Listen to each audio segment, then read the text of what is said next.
Saya tahu dan saya percaya saudaraku ada pengurapan yang spesial yang Tuhan mau berikan buat pribadi lepas pribadi di tempat ini.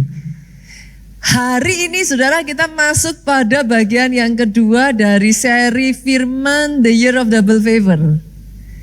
Bagian yang kedua ini saya akan berbicara menyampaikan satu pesan firman Bu. Yang berjudul When Favor Speaks. What do you mean, Pastor? Saudara pernah enggak dengar kayak When Money Speaks?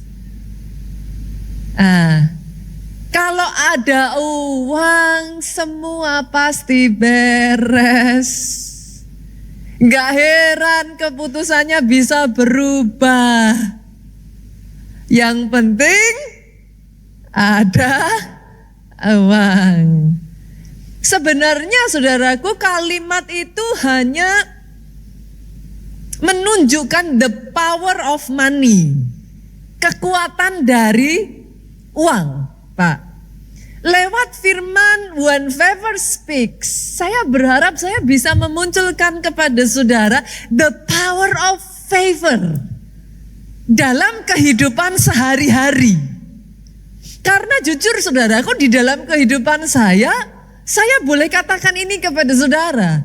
Ada tidak ada favor itu beda. Beda. Saya itu almost kayak it becomes a natural faith to me gitu. Saya bisa merasakan when favor ketika favor itu hadir, itu kita tuh ngerti gitu. Karena segala sesuatu di dalam kehidupan saya tuh sampai saudaraku, dibuat merinding seringkali dibuat takjub dengan how precise. Karena saya berbicara kehidupan sehari-hari, itu almost seperti kayak saudara akhirnya lihat sinetron. Gitu. Nanti episode berikutnya apa ya? Ada apa lagi ya? Itu sebabnya saya katakan favor upon favor upon favor. Hal sesederhana saya tuh sampai udah kayak akhirnya tuh jadi kayak udah tahu. Kalau dulu saya masih mikirnya tuh jangan-jangan kebetulan gitu kan. Tapi kebetulan itu diulang dalam pengulangan yang almost every time. Kita ngerti lah, gak mungkin lah kebetulan kalau sampai segitunya gitu. Baru saja hari Sabtu kemarin, tadi saya ceritakan. Saya pulang dari belanja saudaraku, pas kebetulan saya belanja banyak. Kita sampai bawa kiri kanan udah lumayan, namanya cewek ya saudaraku kan, kalau ini ya lumayan kan saudara. Saya tuh mikir Tuhan nanti saya mau turun ke bawah saya butuh troli.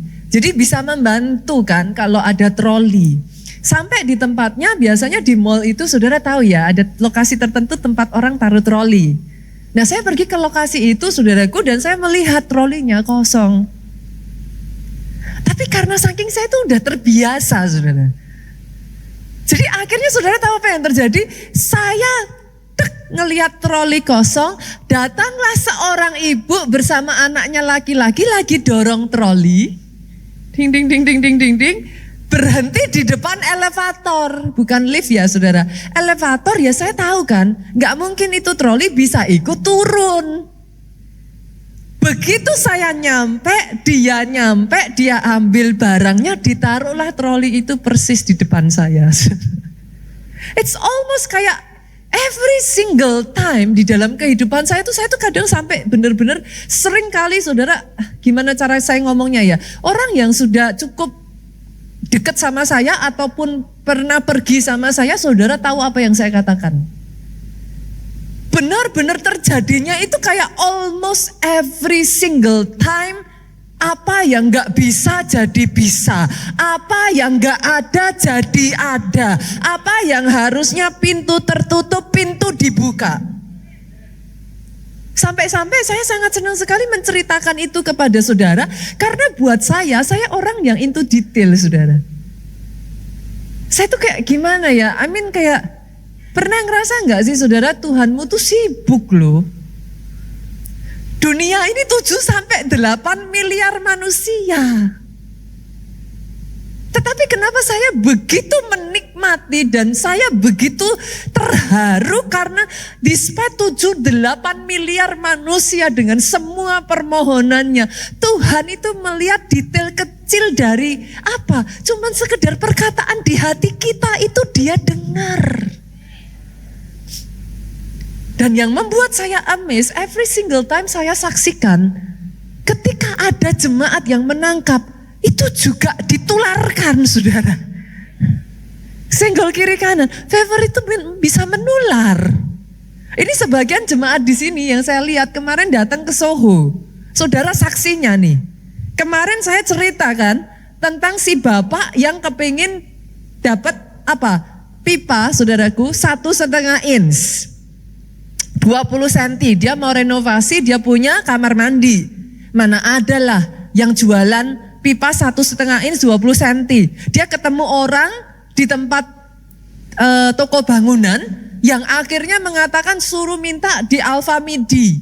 Sampingnya Alfamidi ada konstruksi.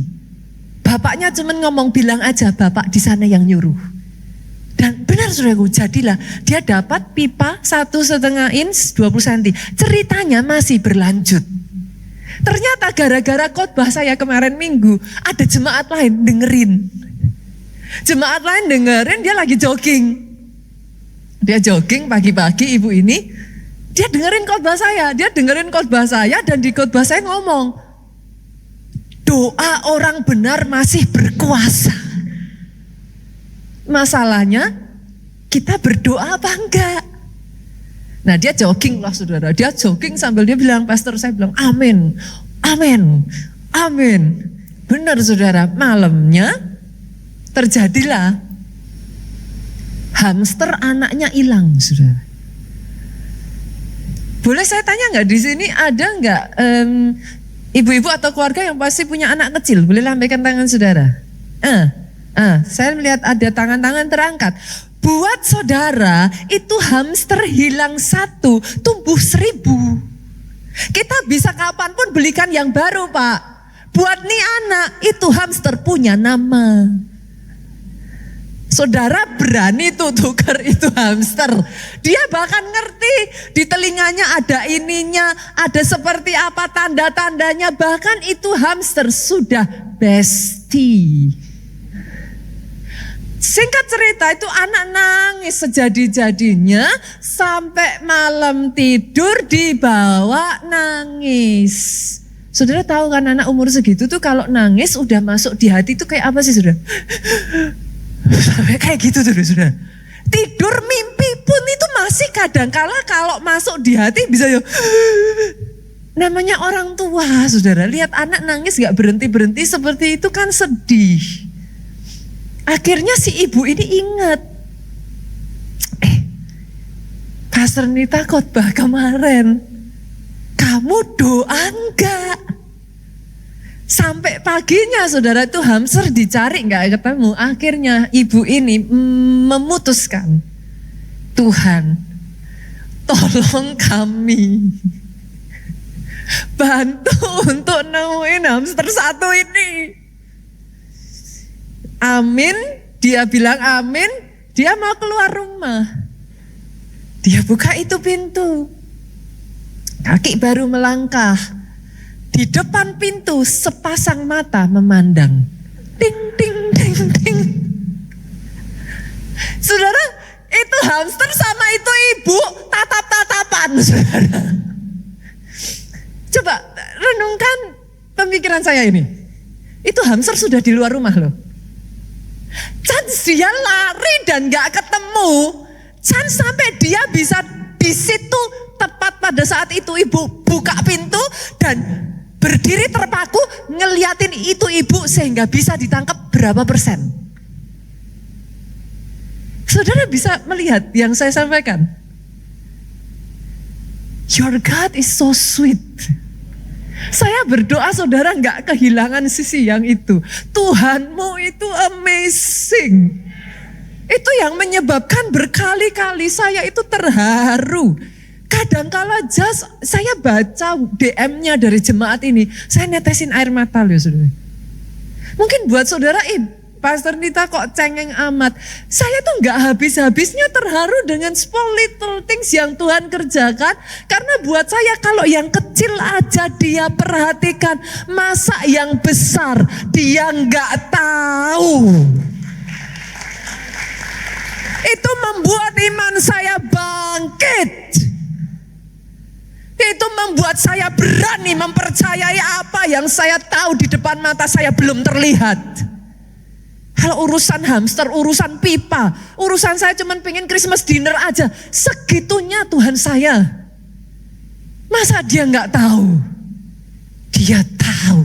Jauh lebih sebelum saya memikirkan. Dan kadang yang membuat saya lebih terharu ya saudaraku, the precision gitu, begitu presisi gitu. Almost kayak, saya tuh belajar satu hal ya kemarin ya saudaraku. Saya tuh diajarkan satu,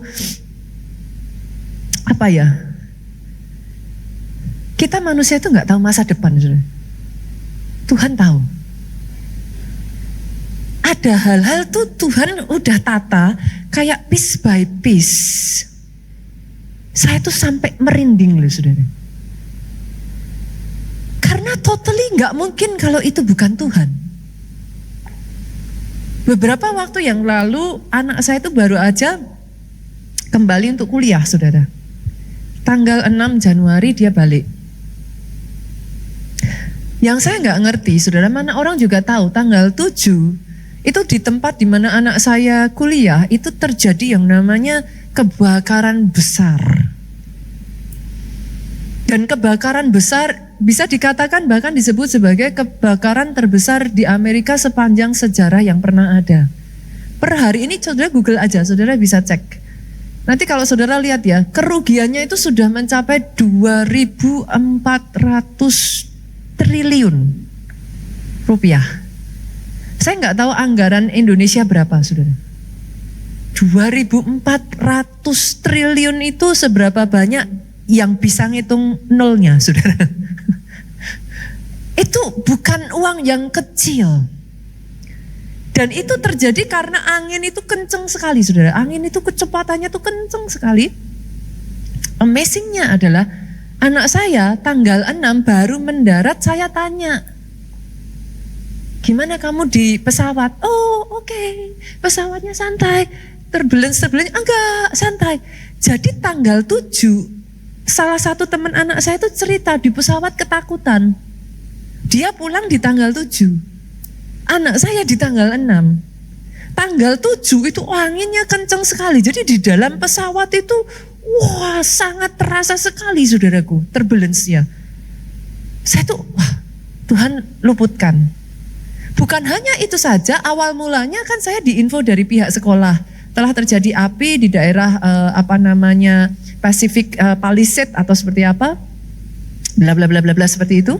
Nah, saya sebagai orang tua jujur kan gak ngelihat sikon ya saudaraku di lokasi. Jadi kita kan gak ngerti kayak apa. Saya hanya berpikirnya, ada kebakaran dan deket tempat anak saya kuliah. That's it. Saya WA anak saya telepon, Ci, karena anak paling besar saya panggilnya Ci. Ci, gimana di sana? Dasar anak muda. Anak muda itu gimana sih saudaraku, beda sama orang tua mikirnya. Everything is good, katanya. Gak masalah. Loh, katanya ada api. Langitnya cantik mami, katanya. Saya bingung. This is the first time Cici ngelihat langit warnanya orange, itu kena api saudaraku. Saya kan kayak, gitu kan. Saya benar-benar itu deket sekali saudara, lokasinya. Tapi anak saya tuh seems everything okay, jadi saya pikir ya sudah oke. Hari Selasa itu saya pikir oke, saya nggak terlalu berpikir. Hari Rabu saya dapat kabar lagi, kok banyak yang evakuasi. Saya lihat berita, mungkin kalau saudara lihat di YouTube atau di ini, kondisinya itu benar-benar sangat chaos sekali.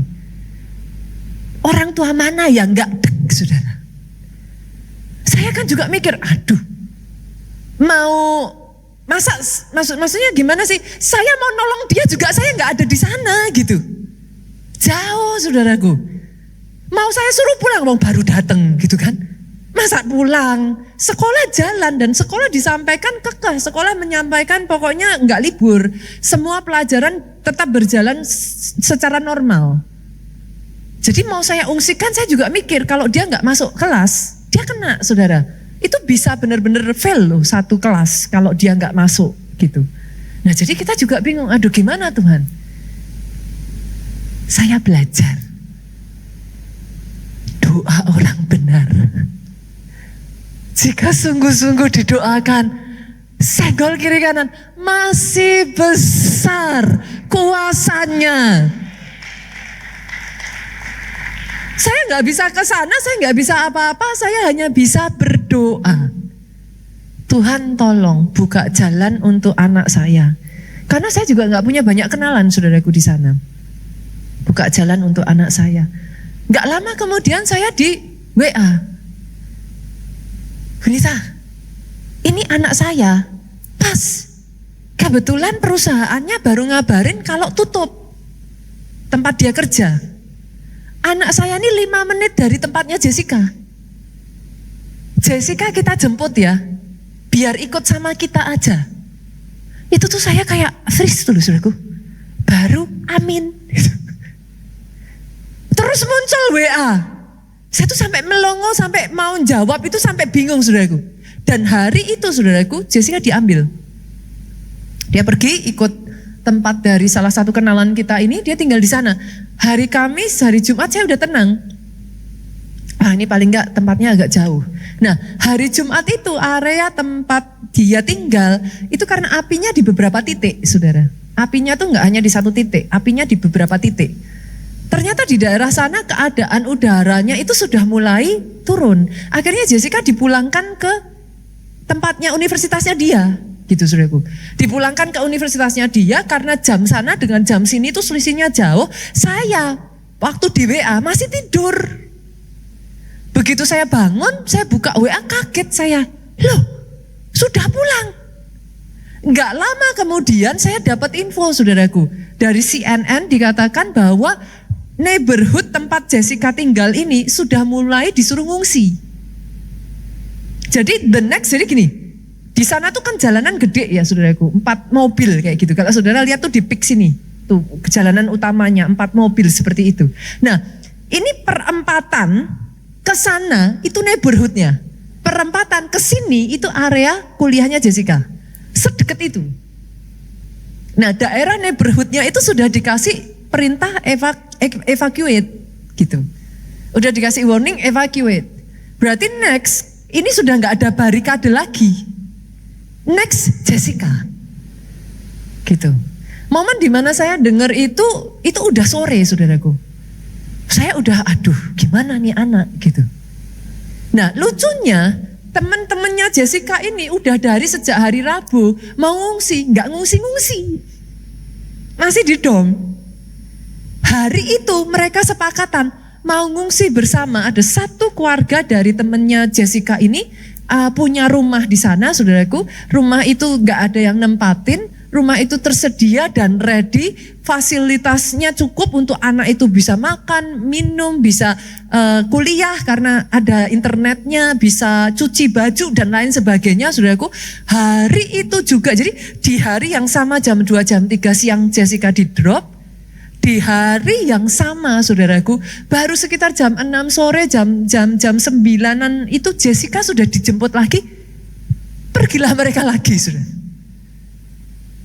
Dan Jessica lepas dari itu. Kalau saudara jadi saya, what will you say? Your God knows the end from the beginning. Dia Alfa, dia Omega, dia tahu akhirnya dari awalnya. Itu sebabnya come on 2025 mulai start with favor.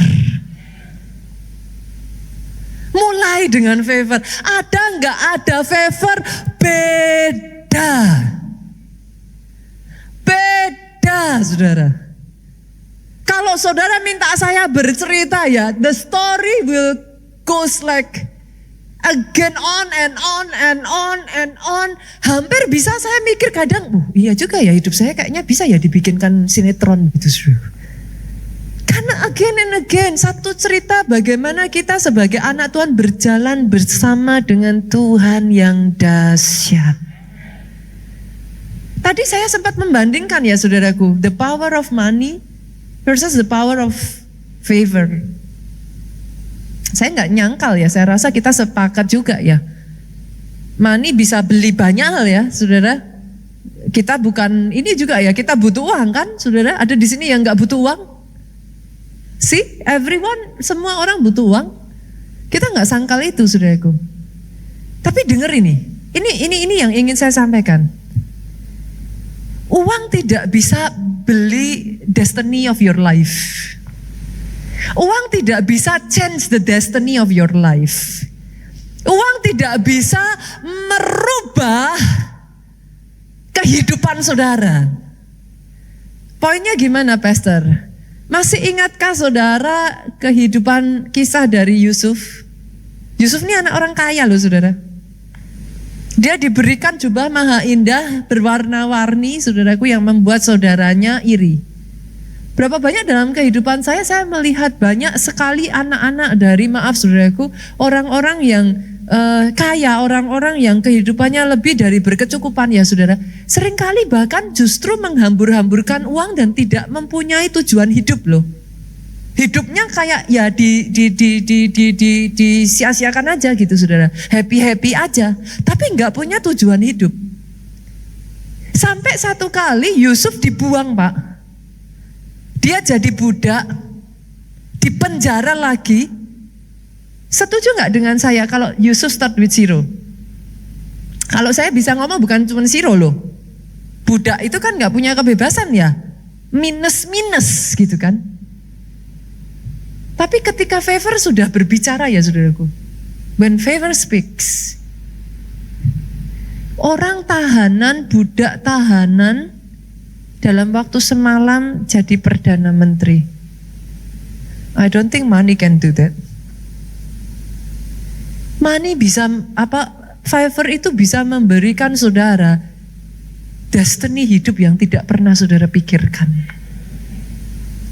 Saya rasa saudara dan saya setuju yang namanya uang ada batasnya ya. Sepakat ya Pak ya. Tapi hebatnya favor, namanya uang itu ada kalkulasinya. Betul ya, untung rugi kan? Ada logikanya. Nah, tapi favor itu bisa melakukan keajaiban. What's your point, Pastor? Ini poin utama saya, saudara. Sesederhana gini, waktu uang sudah berkata impossible, waktu uang sudah berkata it's not enough, waktu uang sudah berkata no hope, tidak ada harapan, favor bisa membalikkan meja. Favor surpass, melampaui semua batasan. Money can buy. Saya setuju saudaraku. Kalau bisa dikatakan, kalau saudara ngomong sama saya pastor, tapi kan uang bisa beli ranjang mewah. Belum tentu uang bisa beli tidur nyenyak loh. Saya berjumpa dengan orang-orang yang bukan hanya ranjangnya mewah, rumahnya sampai semuanya mewah. Maaf saudaraku, tapi yang tidur nyenyak ART-nya saudara. Dia tidurnya nggak nyenyak. Bahkan kalau di dalam dunia gereja saya mengakui uang bisa membeli gedung gereja Pak. Sepakat dong? Tapi maaf saudaraku, gereja kita ini gereja yang mempercayai satu hal ini. Uang tidak pernah bisa membeli hadirat Tuhan. Saya bisa memberikan kepada saudara gedung yang mewah dengan AC dan semua fasilitas. Hadirat Tuhan itu datang hanya dari perkenanan Tuhan. You will never be able to buy it. Hari ini saya ajak yuk saudaraku. di dalam kehidupan saudara di 2025 ini. Kejar perkenanan Tuhan. Cari itu yang utama.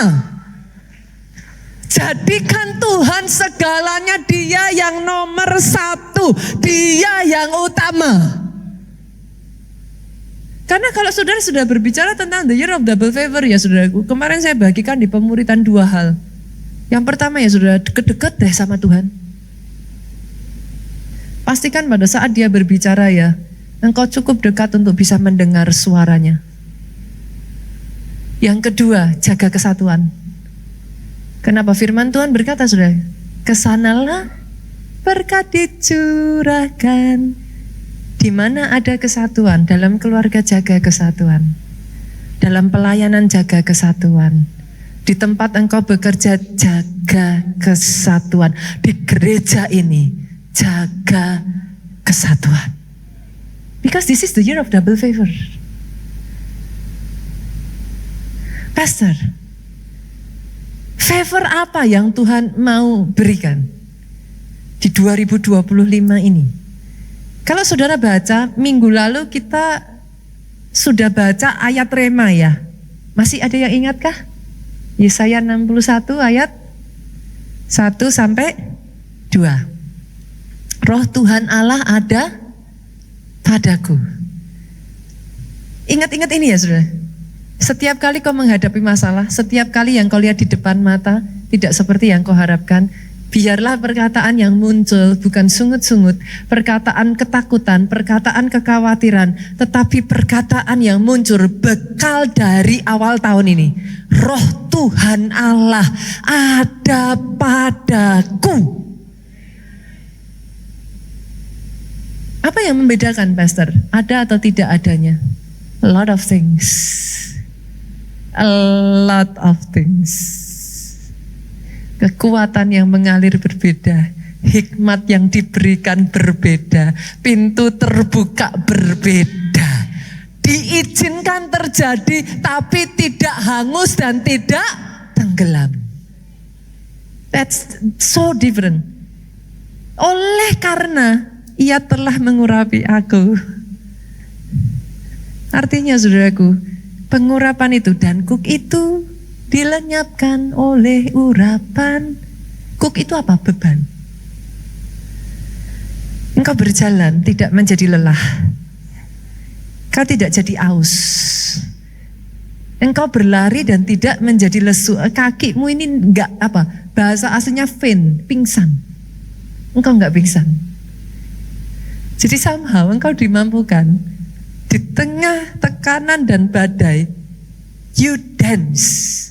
Seperti Raja Wali, engkau menari di tengah badai.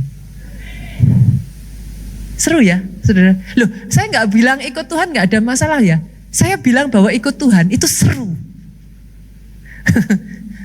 Buat saya benar serius saudaraku, seru. Ngelihat masalah di depan mata dan melihat bagaimana Tuhan menyelesaikan semuanya itu seru. Melihat bagaimana Dia membesarkan iman saya, melatih mental saya untuk menjadi lebih dari pemenang, itu seru. Kita udah doa lama tapi belum dijawab-jawab, melihat bagaimana cara Tuhan menata setiap pasal di dalamnya, itu seru. Kekristenan harusnya seseru itu saudara. Itu yang saya sukai dari kekristenan. Seru. Every single day ada cerita yang baru. Tapi saudaraku, ayat 1 sampai 2, kalau saudara turun nih, saudara baca di ayat yang keempat. Dari ayat yang keempat ini dikatakan, favor apa sih yang Tuhan mau berikan di dalam kehidupan saudara? Mereka akan membangun reruntuhan yang sudah berabad-abad, garis bawahi kata membangun, dan akan mendirikan kembali tempat-tempat yang sejak dahulu menjadi sunyi, garis bawahi kata mendirikan. Mereka akan membaharui kota-kota yang runtuh, garis bawahi kata membaharui. Tempat-tempat yang telah turun-temurun menjadi sunyi. Boleh gak dari ayat ini saya simpulkan saudara? 2025 favor to build. Favor untuk membangun. Maksudnya gimana, Pastor? Lawan katanya membangun apa, saudara? Merobohkan, meruntuhkan, menghancurkan. Boleh saya katakan ini dalam hidup saudara? Tidak ada satupun yang roboh dalam hidupmu di tahun 2025 ini. You will build. Engkau akan membangun. Tidak ada yang rusak. Tidak ada yang roboh. You will build. Pertanyaannya sekarang, Pastor, saya bangun apa? Yang pertama, saudara, saya akan bagikan 4. Akan ada orang-orang, saya tahu mungkin gak semua orang ya saudaraku, tapi akan ada orang-orang yang dibawa Tuhan. Kalau kau tangkap ini, favor untuk membangun sesuatu yang baru dalam hidupmu. Banyak yang sepakat dengan saya membangun sesuatu yang baru itu nggak gampang. Namanya baru ya Bu ya, nggak ada gambarannya. Gimana sih kayak don't know what to do gitu. Mau ngapa Pastor? Mesti gimana? Belum punya blueprintnya. Kita nggak ngerti gitu. Ini nanti ke depan melangkah kemana? Bahkan banyak yang saya lihat ya saudaraku, nggak banyak orang mau starting something new karena apa? Nggak berani melangkah Pak. Gimana saya ngomongnya ya saudaraku? Favor yang amazing dari favor ya, saya tuh menemukan berkali-kali di dalam kehidupan saya. Dia memberi petunjuk itu begitu rupa kayak exact itu loh saudara.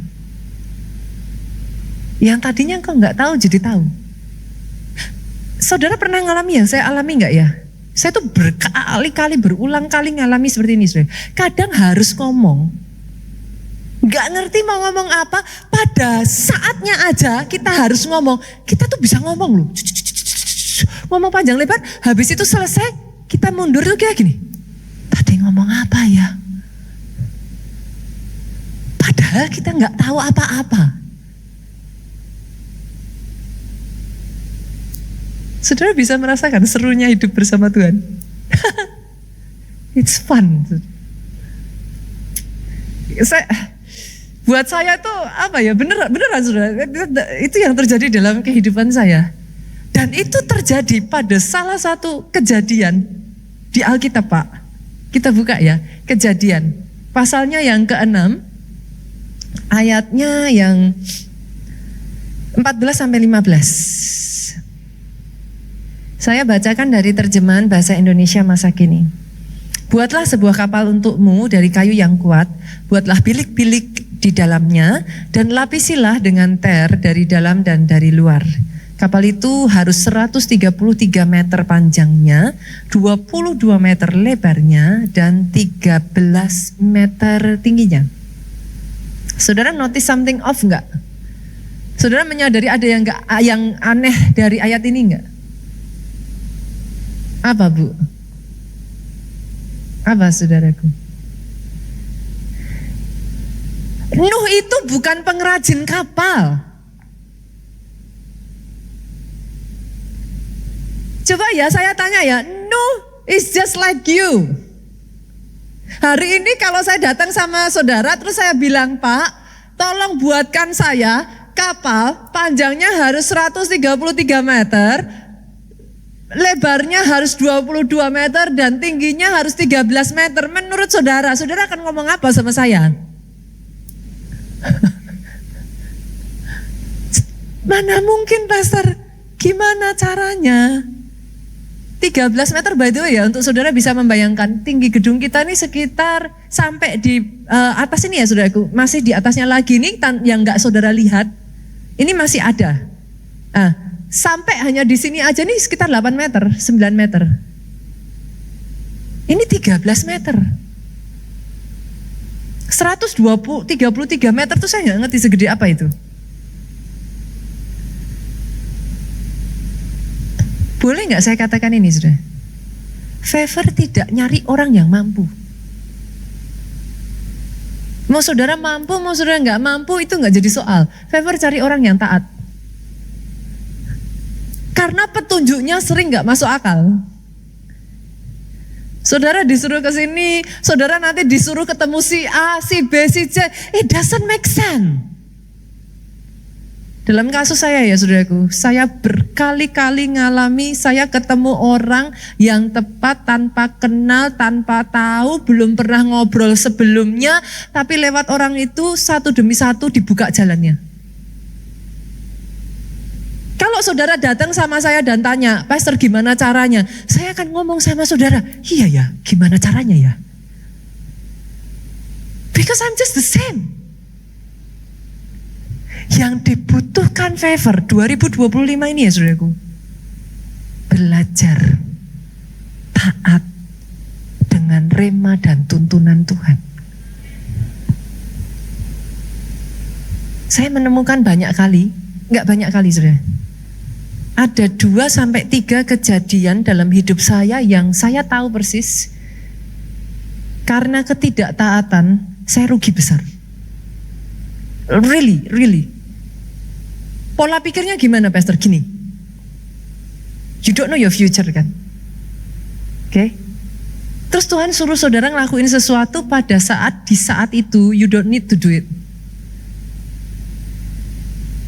Dan saudara bingung, and then saudara bilang, buat apa Tuhan? Terus enggak saudara lakukan. Later on, baru setelah sekian tahun berikutnya, saudara tahu yang Tuhan suruh sekian tahun sebelumnya itu dipakai Tuhan untuk mempersiapkan 4-5 tahun setelahnya. How do you know? Dari 2-3 kali kejadian ini, saya membayar harga mahal sekali saudara. Karena tidak taat. Dari situ saya belajar semua hal di dalam kehidupan kita ini connected. Yang saat ini buat saudara gak ada artinya, you never know 5-10 tahun ke depan Tuhan pakai itu, Tuhan ambil itu, susunlah satu demi satu, terjadilah yang tidak pernah saudara pikir sebelumnya. Because you don't know the future. Ada di sini yang bisa menyampaikan kepada saya seperti apa yang akan terjadi kepada saudara. Gak usah jauh-jauh lah, 24 jam dari sekarang, 5 hari dari sekarang, 1 tahun dari sekarang. We don't know the future. Itu sebabnya saya selalu mengatakan ini, deket-deket sama Tuhan. Deket-deket. Pastor ngapain kita tiap hari harus saat teduh? Ngapain orang Kristen harus baca Alkitab terus Pak? Simple, Alkitab mengatakan Pak, pagi hari pada saat engkau saat teduh dia mempertajam telingamu untuk mendengar. Itu kata kuncinya. Dan pada saat Tuhan ngomong, taat. Gak ngerti pun, taat. Susahnya kalau engkau gak punya hubungan cukup dekat, Tuhan ngomong, saudara kayak gini, dari Tuhan bukan ya? Jangan-jangan, saya salah. Gak ada kaitannya, gak ada urusannya, kayak gak ada hubungannya. Itu saya ngalami 2-3 kali saudaraku, dan saya sangat menyesal. Dari situlah saya belajar pelajaran kehidupan saya yang sangat mahal. Tuhan sudah ngomong sama saya dari 5 tahun sebelumnya, I just don't see it. I don't know what it means. Dan saya nggak lakukan. Pada saat itu dibutuhkan, saya hanya bisa gigit jari. Doa saya hari ini ya saudaraku, 2025, kalau Tuhan tuntun engkau membangun sesuatu yang baru, belajar, let the favor speak in your life. Izinkan dia membukakan hal yang tidak pernah kau ketahui sebelumnya. Izinkan dia menemukan engkau dengan orang-orang yang bahkan seolah-olah di benakmu gak ada urusannya. Izinkan dia menata benang itu, saudaraku. Dia menyusun rangkaian itu sampai tepat pada waktunya. Dia membuat engkau takjub. Why? Kenapa? Satu persatu pertanyaanmu dijawab dengan precise. Saya tuh hanya berharap ya saudara, ketika saya menceritakan ini ya, setiap jemaat pelayan Tuhan ngalami yang sama. Saudara tuh bisa ngerasain segitunya loh Tuhan itu. Sedekat itu, se-care itu, sepeduli itu. Dan dia Tuhan yang berbicara. Yang kedua, saudaraku, favor untuk apa, Pastor? Kalau tadi yang pertama adalah favor untuk membangun sesuatu yang baru. Yang kedua adalah favor untuk membangun yang sudah pernah roboh dari hidupmu. Kita lihat lagi ya, Yesaya pasalnya yang ke-61 ayatnya yang ke-4. Mereka membangun reruntuhan yang sudah berabad-abad. Dan akan mendirikan kembali tempat-tempat yang sejak dahulu menjadi sunyi. Mereka akan membarui kota-kota yang runtuh, tempat-tempat yang telah turun-temurun menjadi sunyi. Pertanyaan saya, saudara temukan something off nggak di sini? Setiap baca Alkitab selalu ya saudara, muncul question ya. Jangan hanya baca ya. Menemukan yang aneh nggak dari ayat ini? Kalau sudah tahu runtuh, kenapa dibiarkan berabad-abad? Berasa aneh nggak? Lu runtuh kok, reruntuhan yang berabad, loh kok gak dibangun? Kok nunggu berabad-abad itu ratusan tahun loh saudara? Coba, menurut saudara kenapa? Kenapa? Dengarkan perkataan saya ini saudara. Membangun sesuatu yang baru kita sepakat tadi gak gampang. Tapi bangun yang sudah runtuh lebih susah lagi. Berapa banyak saudara akan ngomong sama saya, Pastor, lebih baik saya bangun dari nol. Betul? Kenapa? Karena seringkali sesuatu yang runtuh di dalamnya, saudaraku. Pernah saudara bayangin gak? Trauma dari orang-orang yang mengalami keruntuhan ini. Ketakutan akan kehancurannya. Itu bisa meninggalkan apa? Saya nggak tahu ya saudaraku, dalam nama Yesus janganlah ya. Tapi saya masih bertemu sebagian orang yang trauma tahun 98 itu belum hilang loh sampai titik hari ini. Membangun sesuatu yang runtuh nggak gampang. Itu sebabnya banyak orang cenderung, udahlah, dihindari aja lah. Udah biarin aja. Nggak usah di ini lagi lah. Tapi saya aminkan nomor 2 ini dalam kehidupan saya, saudaraku.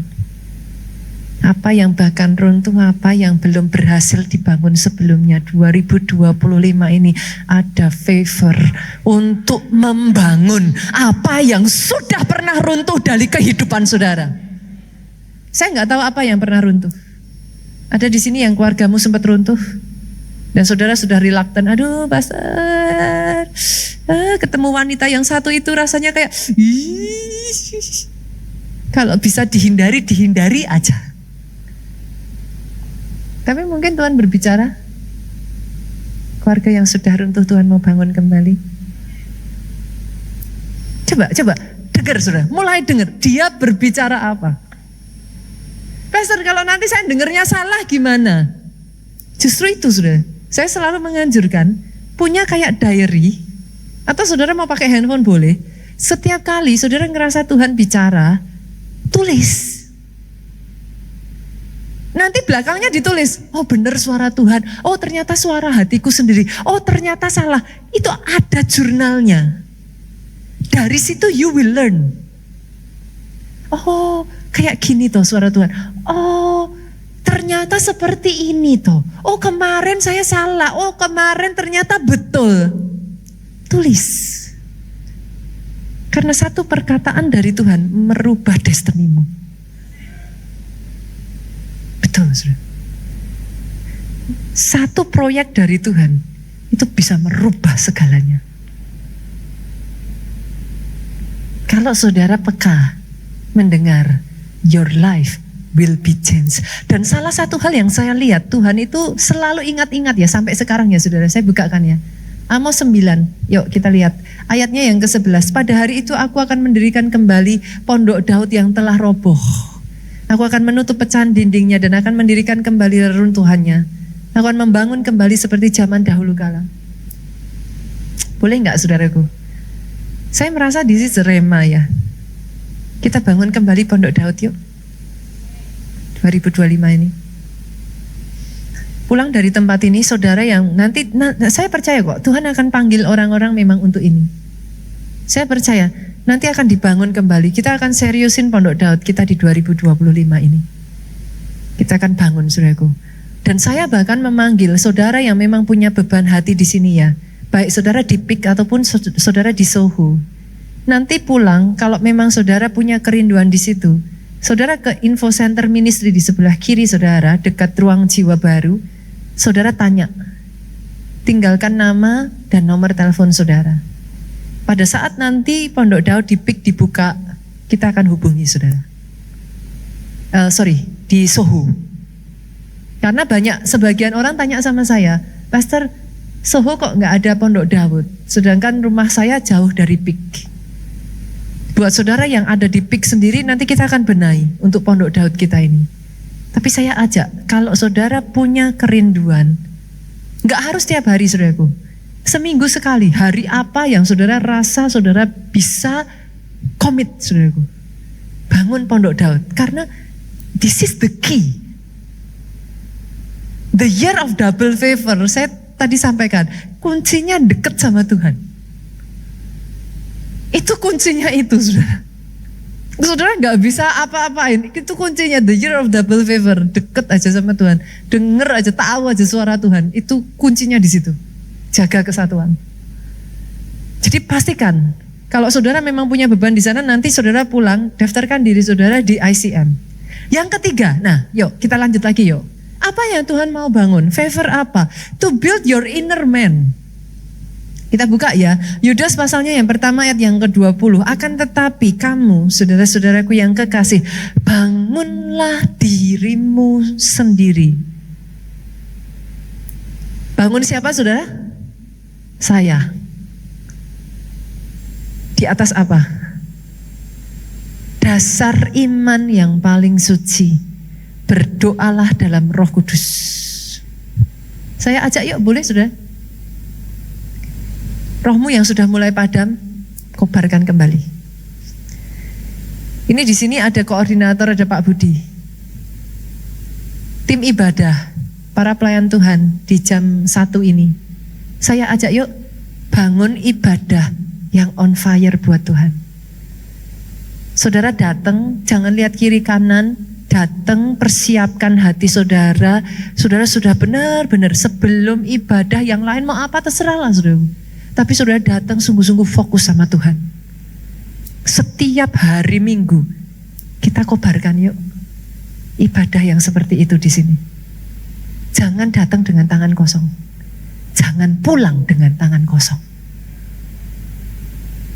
Setiap firman diberitakan ya saudara. Orang lain mau diem, orang lain mau tidur terserah.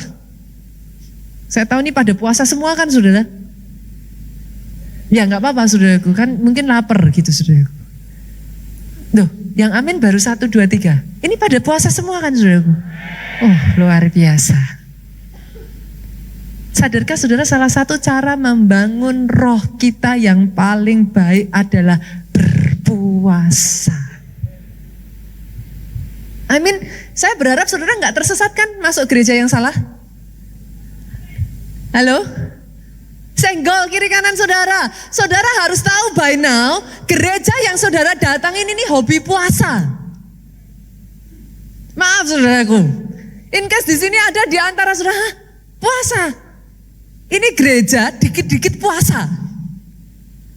Ini awal tahun kita puasa 21 hari. Nanti tunggu, sebentar lagi saudaraku. Dan biasanya puasanya pas. Ini awal tahun, habis kemarin makan-makan saudara. Ya kan? Puasa. Nanti sebentar lagi puasanya 21 hari sampai tanggal 26 lanjut Imlek saudara. Makan-makan lagi. Nanti kita puasa lagi 40 hari. Setelah lebaran saudara. Loh, senggol kiri kanan beneran saudara. Jabat tangan kiri kanan saudara. Ayo puasa. Saudara masuk ke gereja yang hobi puasa. Nanti belakang lagi, ada lagi kita puasa. Pokoknya puasa terus kok saudara. Buat Buat saudara yang puasa 1 hari aja masih garuk-garuk kepala, 3 hari garuk-garuk kepala, kita tuh 21 hari. Gak apa-apa, yang belum terbiasa, ayo join aja. Bisa kok. Saya rasa kalau puasa bikin mati, saya udah di gereja ini berapa tahun, saudara? Yang saya tahu puasa bikin saya tambah sehat. Terus saya tambah ya, puasa bikin emosi saya lebih stabil. Saudara cek deh, ilmu kesehatan kedokteran pun mengatakan bahwa puasa itu baik untuk kesehatan. Sadarkah saudara pada saat saudara berpuasa ya, itu lemak-lemak yang tersembunyi. Mau saudara apain gak hilang-hilang? Itu kalau saudara puasa kan gak ada asupan. Tubuh saudara akan memakan sendiri, self-eating. Malah sehat. Bahkan saudaraku, ketika saudara berpuasa, tubuh saudara itu akan self-eating, sel-sel yang mati dan sel-sel yang sudah tidak baik.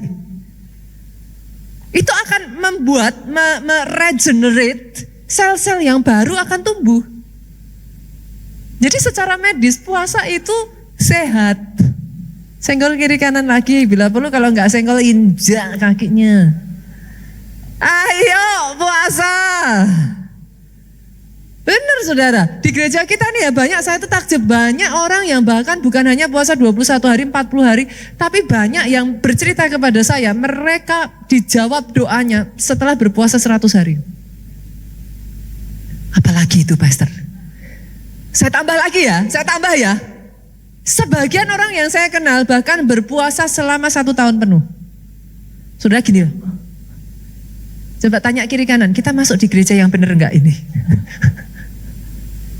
Gereja ini suka puasa, saudara.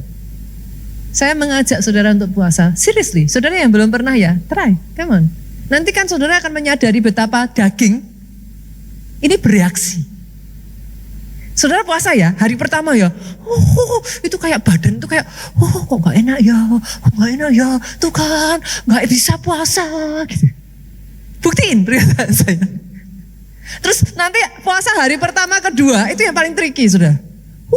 Denger apa sedikit bau, cium bau sedikit. Lapar. Tapi nanti saudara sudah lewat seminggu gitu ya. Udah biasa. Udah ya, it's not as bad as you think gitu. Ayo puasa.